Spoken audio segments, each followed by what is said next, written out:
Senator Cassidy. Mr. Redway, I understand that you are responsible for investigating VA leadership. Again, I mentioned earlier my concerns regarding the Veterans Crisis Hotline. The VA Inspector General uncovered systemic issues at the VCL, and that the VCL director for quality and training provided advice and incorrect information to witnesses, potentially compromising the accuracy and integrity of the IG investigation.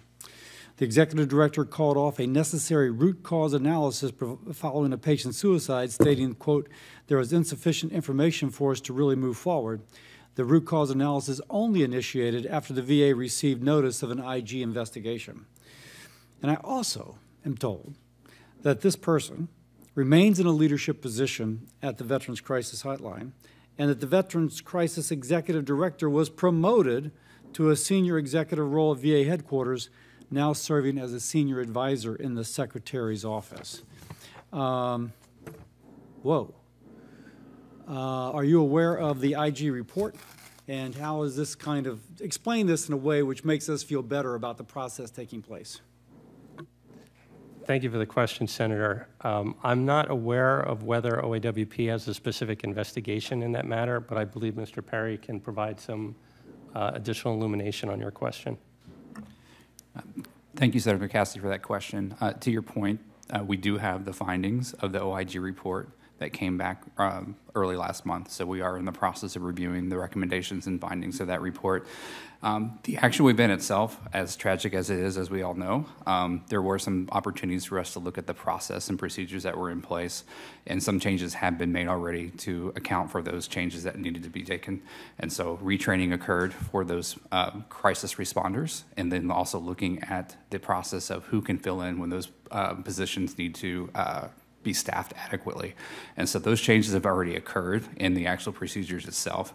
The supervisor you mentioned is still in staff, but they are not in a direct veteran crisis responder role. But that is beside the point as regards the supervisor's role.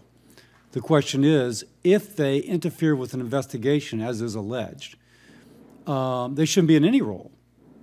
Why would you have any faith in the integrity of what they did when apparently what they have already done was to interfere with an investigation and to tamper with an investigation? Yes, sir, and we agree with you, and so that is what we're currently reviewing, are those findings. You said that you received this report early last month. About 3, maybe 4 weeks ago at most. So alacrity comes to mind, or the lack thereof.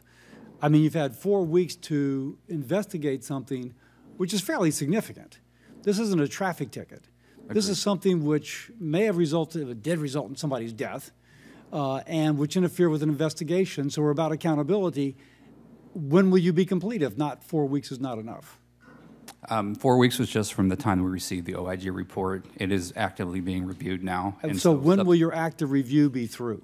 I can't give you a timeline. I got to tell you, 4 weeks seems plenty enough time to investigate. Agree, sir. It is on the top of our priority list to make sure. If it's on the top of your priority list and it's 4 weeks and it still hasn't been done, it suggests to me that your priorities, again, lack alacrity, urgency, a reason to get on top of it right away.